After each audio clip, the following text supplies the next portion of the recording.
A primeira coisa que eu aprendi com essa jornada intensa, esse nosso final de gestação, é que para eu cuidar de alguém, eu preciso estar cuidada. Então, eu não podia continuar fazendo como estava, de passar o dia inteiro trabalhando, de não me alimentar bem, de não fazer atividade física, de ficar só por conta do meu trabalho. Agora, tem uma pessoa que precisa muito mais de mim, e então a chavinha virou aí. Então, hoje eu priorizo muito mais as minhas escolhas de acordo com as minhas necessidades e as do Dom. Então, hoje eu tenho mais tempo para ficar em casa, eu trabalho menos, meus hábitos são melhores, o cuidado com a minha saúde é muito melhor. Então, começou aí. Era um ponto crucial e essencial para eu me manter bem de agora em diante. E até pensando em uma gestação futura. Eu não quero deixar nada como foi da última vez, de ter um susto com o exame, resolver e ser tudo correndo demais. Então, a preparação tem que começar muito, muito antes. Então, esse foi o primeiro ponto que mudou. Como médica, também baseado em todas as vivências que eu tive, eu vi que a gente pode ter muito mais cuidados, muito mais atenção às pessoas, aos sintomas, do que a protocolos em si, a teoria. Na prática, muita coisa é diferente. Saber a teoria é essencial, é importante para saber reconhecer tudo, mas considerar cada queixa de forma individualizada e fazer um cuidado de acordo com a necessidade de cada um, eu vi que é ainda mais importante. Eu já procurava fazer tudo isso, hoje é essencial que tudo isso seja feito. Como eu disse, eu comecei a me preparar antes da gestação, então eu comecei a fazer alguns exames. Dentre esses exames, eu tinha uma mancha na minha perna, que já fazia quase 1 ano que eu estava com essa mancha, e eu não sabia o que era. Eu já tinha ido a pelo menos 3 ou 4 dermatologistas e todo mundo falava que, não sei o que é, vamos fazer uma biópsia. Mas eu não tinha tido tempo de fazer essa biópsia ainda. Então, eu fiz esses exames quando eu comecei a preparação, então eu fiz uma biópsia nessa lesão. E assim que chegou o resultado, eu descobri que era uma doença autoimune. Então, por ser uma doença autoimune, eu sabia que poderia envolver muitos aspectos da minha saúde. Então, eu já procurei ali ajuda para eu me cuidar ainda mais. A partir desse momento, eu já sabia que haveria alguns riscos. No morfológico de primeiro trimestre, veio com risco aumentado para desenvolver a pré-eclâmpsia. Então, eu já sabia que tinha um fator a mais, já comecei a usar as outras medicações e já estava usando outras que eram importantes. Tive todo um cuidado, mantive fazendo atividade física, não com tanta frequência quanto eu deveria, mas estava fazendo, estava me alimentando melhor, consegui ganhar pouco peso ao longo da gestação até que iniciasse essa complicação, mas quando tudo começou, realmente eu identifiquei, a primeira coisa que apareceu foi um inchaço nos membros inferiores, então eu tinha saí um dia, voltei, tava tudo tranquilo, no dia seguinte eu saí de novo, eu tava com uma bota, porque era tempo de frio. Cheguei em casa, meus pés estavam doendo muito, só que eu pensei, gente, essa bota nem é de salto, mas tá me incomodando. Cheguei em casa e tirei a bota, sentei no sofá e tirei. Simplesmente tirei. Quando eu tirei, meu marido veio entrando assim, olhou pros meus pés e falou, que isso? O que tá acontecendo com você? Que eu olhei pros meus pés, eles já estavam assim, 3 vezes maiores do que habitualmente ficava. Quando eu olhei os pés naquela situação, que eu sabia dos meus fatores de risco, eu olhei e já falei pro meu marido, muito provavelmente o Dom vai chegar antes da hora. Eu acredito que é alguma complicação que já tá começando por aqui.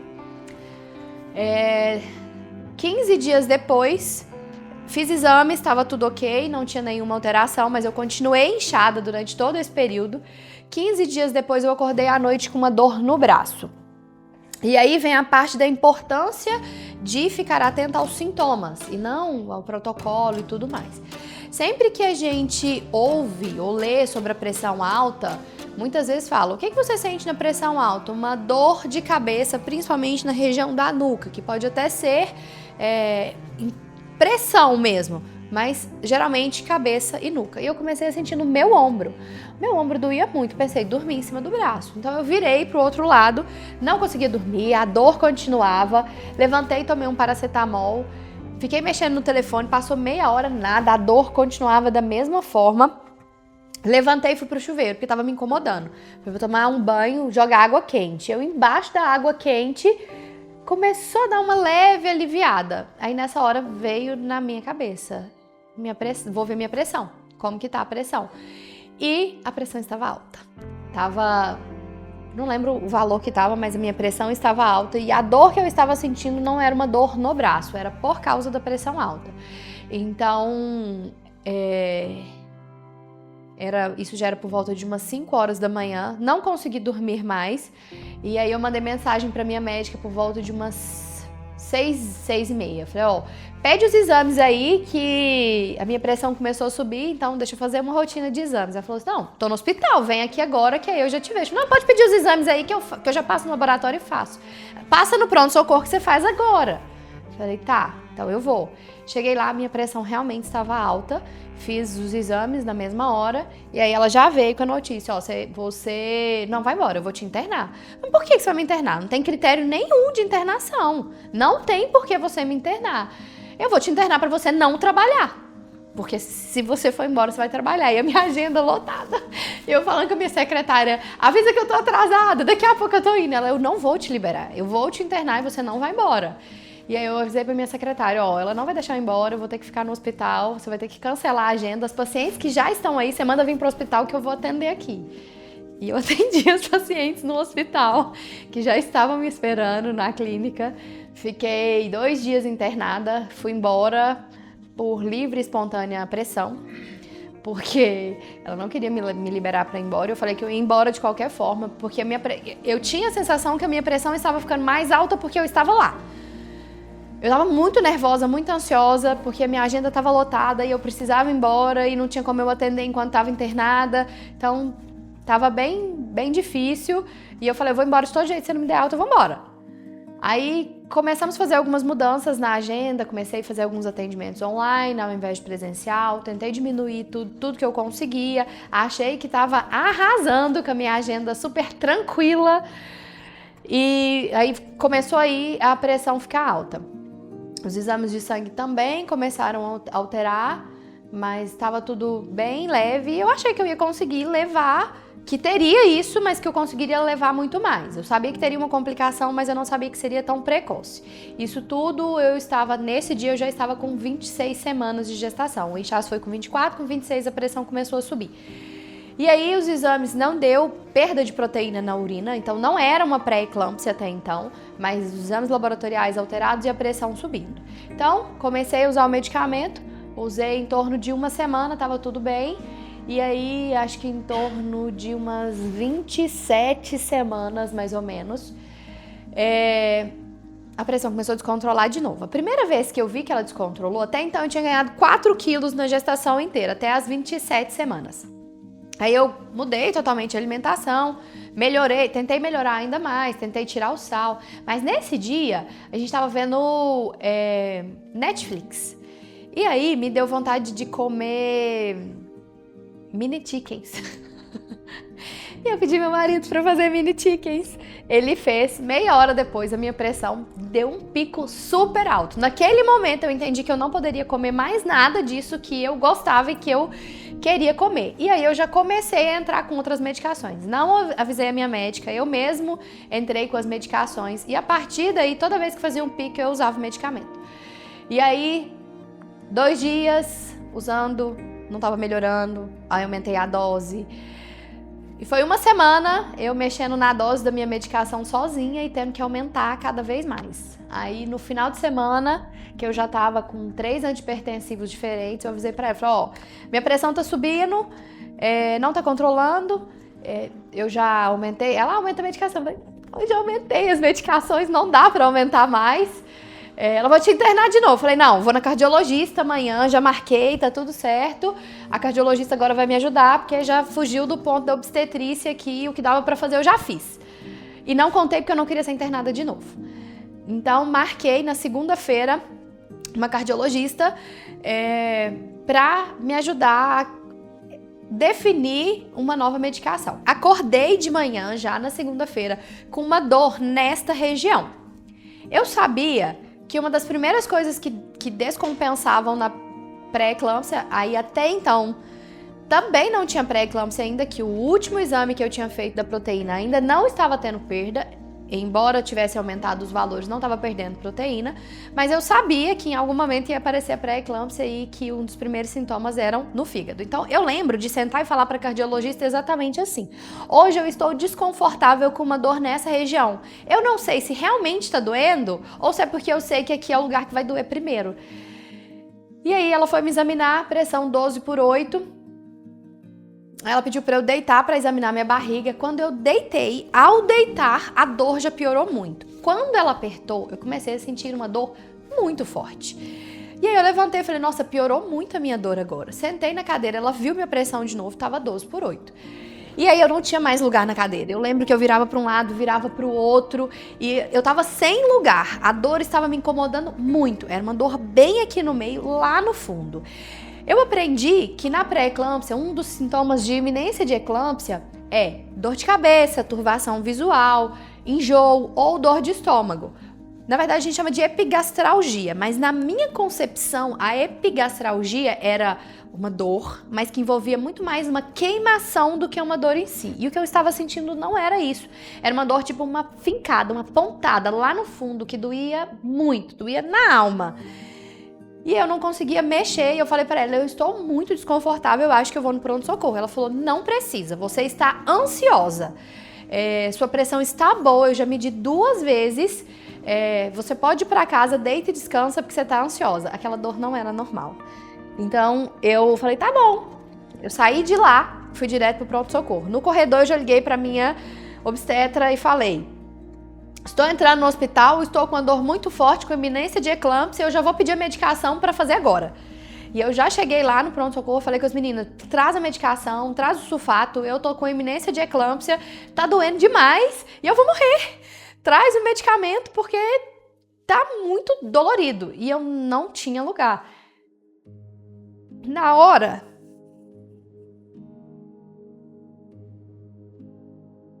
eu lembro que a Karina e a tia Maria estavam lá e as duas correram para pegar a medicação. A gente sabe a dificuldade que é pegar medicamento, inclusive na urgência, no hospital. Mas elas correram, pegaram medicação e eu tava com tanta dor, não tinha lugar para eu ficar, que eu resolvi ir pro chuveiro, pra água quente.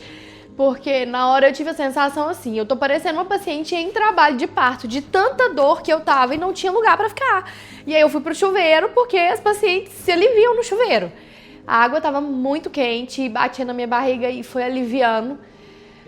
Aliviou bastante, eu consegui sair do chuveiro assim que a medicação chegou para começar a fazer e aí medir minha pressão. Minha pressão já estava muito alta nessa hora. Então eu saí do consultório com ela 12/8 e cheguei já no pronto-socorro com a pressão muito alta. E aí não tinha jeito. Era hora de internar e a gente já pensou que teria que interromper, que não dava mais, e isso já eram 29 semanas de gestação. Na verdade, nesse dia, exatamente, já eram 29 semanas.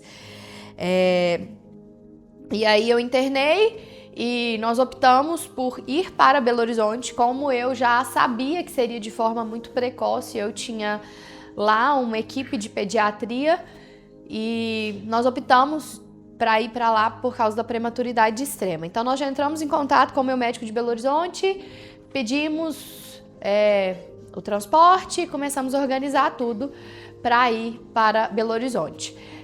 Com a medicação eu consegui controlar, melhorou a minha dor, controlou a minha pressão e eu fui para Belo Horizonte no dia seguinte. Aí eu já fiz o exame, deu a proteinúria, a perda de proteína na urina, que inicialmente estava em torno de 200, passou para quase 4.000, então foi bem disparada a mudança, era uma pré-eclâmpsia muito grave. Mas com essa noite que eu passei no hospital, com o sulfato que eu usei, eu consegui chegar a Belo Horizonte estável. Eu estava bem, minha pressão estava boa, eu estava sem nenhum sintoma. E aí nós chegamos lá, a discussão, já vamos fazer, não vamos fazer? Eu falei, gente, vamos tentar? Vamos tentar segurar um pouco? Eu não quero que faça, vamos fazer os exames e ver se dá para segurar. Eu sabia que cada dia na minha barriga eram pelo menos 2 ou 3 dias a menos na UTI neonatal, 29 semanas, ele ainda não estava totalmente formado, o sistema neurológico não estava totalmente formado, então quanto mais eu conseguisse segurar, mais chances o Dom tinha. Então eu pedi que eles aguardassem e eu consegui, com os exames bons, obviamente, convencê-los a esperar um pouco mais. A partir daí, todos os dias eu fazia exames de sangue, fazia ultrassom e a gente foi acompanhando bem de perto para ver até quando nós conseguiríamos levar. Eu consegui ficar 1 semana em Belo Horizonte com o Dom ainda na minha barriga e eu lembro que no meu último ultrassom, eu cheguei, a médica foi fazer o ultrassom, ela olhou pra mim, olhou pra minha barriga, olhou pro ultrassom de novo, eu falei, tem alguma coisa acontecendo aqui que não tá legal. E aí ela me perguntou, que dia que você... Não tinha sido ela que fez o último ultrassom, perguntou que dia que eu tinha feito, se tava tudo ok, eu passei pra ela o que tava acontecendo, ela falou, não tá muito legal não, você tá com uma ascite, muito importante. A ascite é um líquido intraabdominal meu, que tava lá na minha barriga e não era no útero, não era o Dom e aumentou muito esse líquido. Então eu fiz esse exame e aí eu fiz também um ecocardiograma e eu vi que tinha esse líquido intraabdominal, no coração, no rim, então todos eles tinham algum tipo de alteração e era uma quantidade muito expressiva de líquido. Nessa semana que eu fiquei em Belo Horizonte eu ganhei 8 quilos em 1 semana e não era de comer, era de inchaço, de líquido, de tudo isso. A minha barriga, que era bem pequena, ela ficou enorme durante essa semana também por causa desse líquido. Então, quando ela me falou, eu já suspeitei que provavelmente não poderíamos esperar mais. E ela fez o exame e aí o Dom começou a ter alterações também. Então, além do meu líquido, o Dom também começou a ter alterações. Então, ficou definido que não poderíamos esperar mais, que naquele dia o Dom iria nascer. Como eu estava tomando anticoagulante, eu tomei o anticoagulante pela manhã e o ideal seria esperar um pouco mais para poder fazer a cesariana por causa do anticoagulante. Então, a gente precisava esperar um tempo, que era tempo suficiente para o meu marido, a minha obstetra, a minha família chegar até Belo Horizonte. Então, nós definimos durante a tarde que ele nasceria e naquele dia 2 de julho de 2024, às 23h50, o Dom nasceu.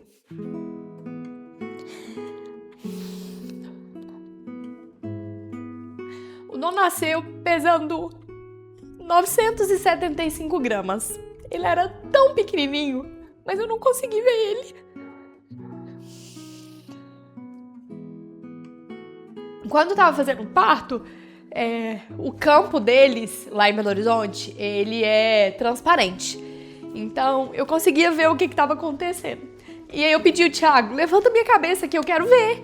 E ele não levantava. Ele não sabia o que ia acontecer, ele não sabia se podia me mostrar, ele não sabia o que estava acontecendo. Então, ele não quis levantar a minha cabeça para eu ver o que estava acontecendo.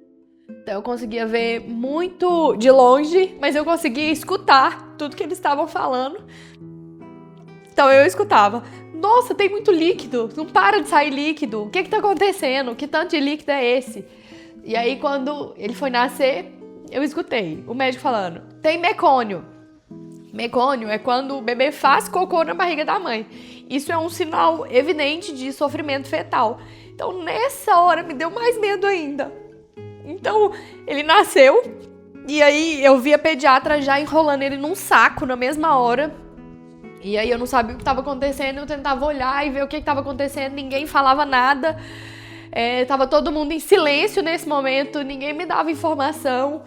E então assim, eu fiquei muito, muito perdida, mas aí falaram que estava tudo bem, que ia levar ele para eu ver. E aí levaram ele para eu ver, ele chegou do meu lado, só que ele estava embrulhado, todo embrulhado, e aí chegou, olha só, aqui é o Dom. E aí eu falava, eu não tô vendo ele, gente, vira ele pra mim, eu não tô vendo ele. E aí não... A pediatra, tem que levar. E aí chegou com ele do meu lado, nós fizemos algumas fotos, eles tiraram eu tentando ver ele, mas eu não consegui ver.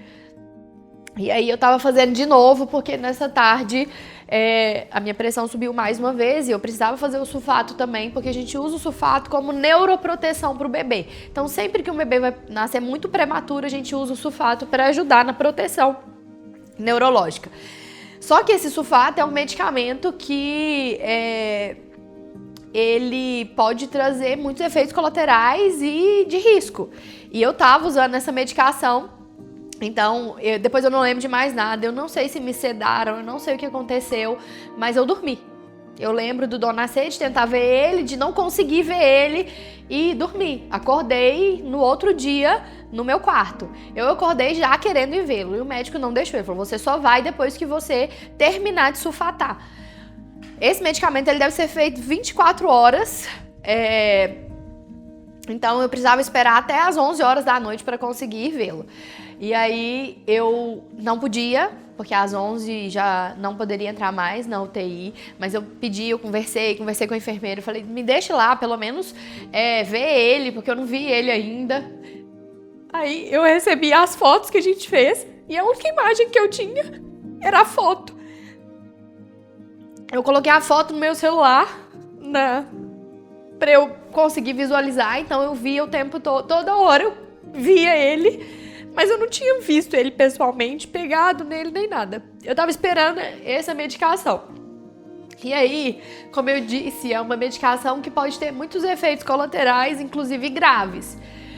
E eu resolvi levantar em torno de umas 9, 9h30 para eu tomar banho, porque eu queria ficar pronta para quando liberasse eu conseguir ver o Dom. Então eu levantei, minha mãe me ajudou, doeu bastante, mas consegui chegar até o chuveiro. E aí quando eu fui levantar eu já senti as minhas pernas bambas, mas eu pensei que era porque era a primeira vez que eu estava levantando. Fui até o banho, fiquei em torno de uns 20 minutos lá, jogando bastante água quente na minha barriga para aliviar a dor. Então foi super tranquilo, aliviou minha dor. Não queria sair de lá, a água estava muito quente, estava uma delícia. Eu queria muito ficar lá, mas eu pensava, eu tenho que ficar pronta para ir ver o Dom. Terminei, chamei minha mãe para me ajudar. Quando eu fui levantar, eu não estava conseguindo levantar mais. Então eu vi que eu não tinha mais o meu reflexo patelar. E uma das coisas que a gente faz quando o paciente está em uso dessa medicação é ficar avaliando o reflexo patelar, porque quando há um excesso dessa medicação, a paciente pode acabar se intoxicando de alguma forma e uma das primeiras coisas que acontece é a perda do reflexo patelar. Então eu fui chamar minha mãe e eu não conseguia conversar com ela. Eu tentava falar, mas saía muito, muito devagar. Eu falava, mãe, chama a enfermeira porque tem alguma coisa acontecendo. E eu não conseguia falar, eu falava muito devagar. E aí a enfermeira chegou lá, eu falei pra ela, expliquei o que estava acontecendo e falei, eu sulfato, eu sou obstetra, eu sabia o que era. Ela falou, eu vou chamar o médico pra vir te avaliar. Mas ela falou, o médico está em cirurgia e só pode vir quando acabar. E eu falei, não, então pode desligar a medicação. E ela disse que não poderia desligar porque só com ordens médicas. Então eu falei, não, pode ir, tudo bem, pode deixar, pode ir. Assim que ela saiu, eu ensinei a minha mãe a desligar a bomba e eu apaguei. A medicação realmente estava em excesso de alguma forma e todos os sintomas que eu tive foi por causa da medicação. Então eu estava sem reflexo patelar, não conseguia conversar e é uma coisa que poderia ter sido grave, porque talvez se eu não desligasse a medicação, poderia evoluir uma parada respiratória. E então, mais uma vez, a questão da informação, o que eu estava sentindo, eu sabia que estava errado e mais uma vez a informação me salvou. Eu desliguei a medicação e apaguei. Acordei só no outro dia, então não consegui ver o Dom mais uma vez. Quando eu já acordei super ansiosa, mas acabei indo ver ele só no terceiro dia de vida. Eu lembro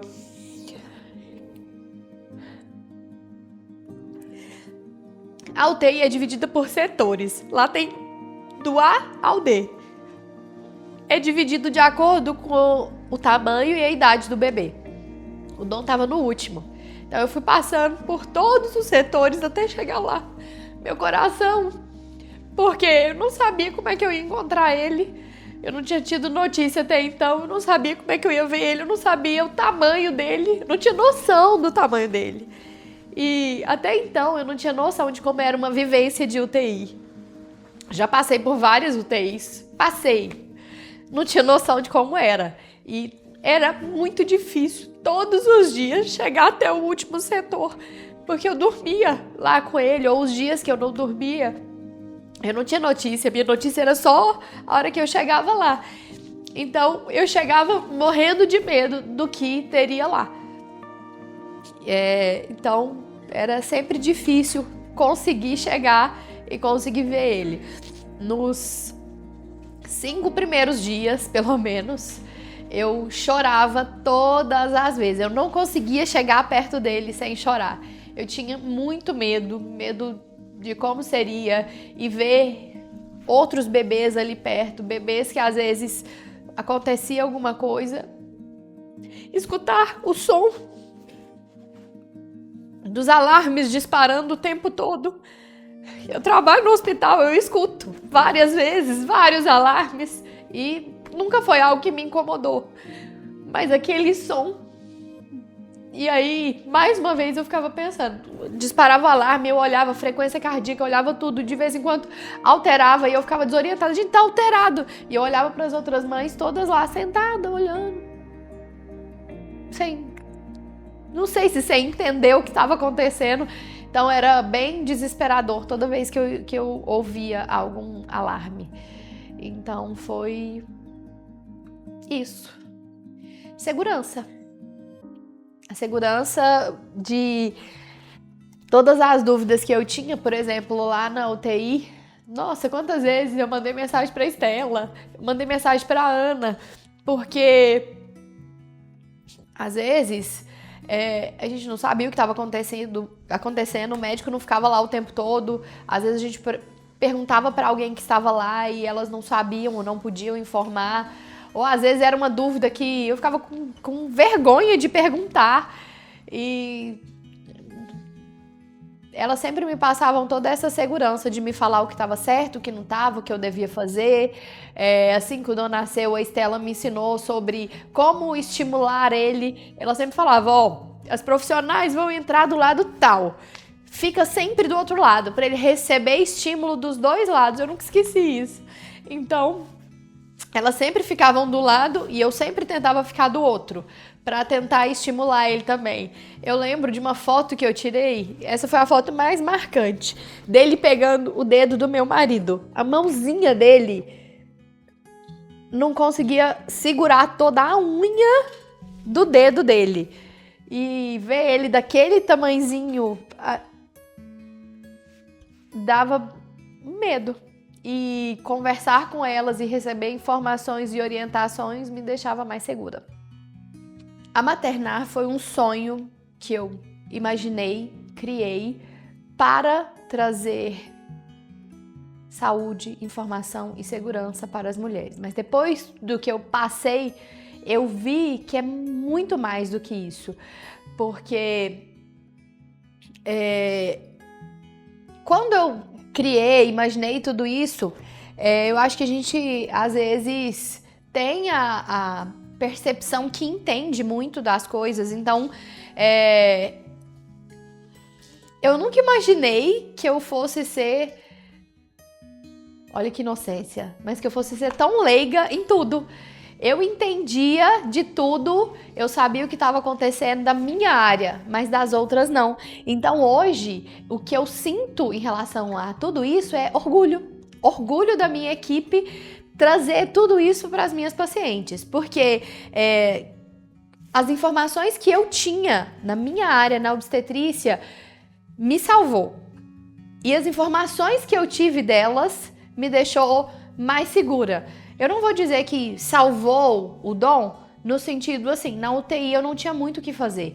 Mas, por exemplo, os estímulos que a gente faz talvez tenha talvez não, eu tenho certeza, os estímulos que a gente faz com certeza ajuda muito para o desenvolvimento do Dom. O Dom hoje está completando 1 ano de vida, ele não tem absolutamente nenhum tipo de atraso. O Dom se desenvolveu muito bem. O Dom nasceu com 30 semanas, pesando 975 gramas e ele não tem absolutamente nada de atraso. E com certeza a minha equipe ajudou e foi muito responsável por isso. Os estímulos, os cuidados. Então, eu acho que todas as mulheres precisam saber disso. Eu, obstetra, não sabia sobre os cuidados que a Estela fazia, por exemplo. Eu conheci muita coisa da fisioterapia infantil depois que a Estela estava comigo. Eu não tinha ideia de quantos estímulos, de quantas coisas nós podíamos fazer para ajudar o bebê, os bebês, as crianças. Então, informação é tudo. E então hoje o sentimento que eu tenho pela minha equipe é de gratidão e de orgulho, porque eu sei que todas essas pessoas estão fazendo muita diferença em muitos lares.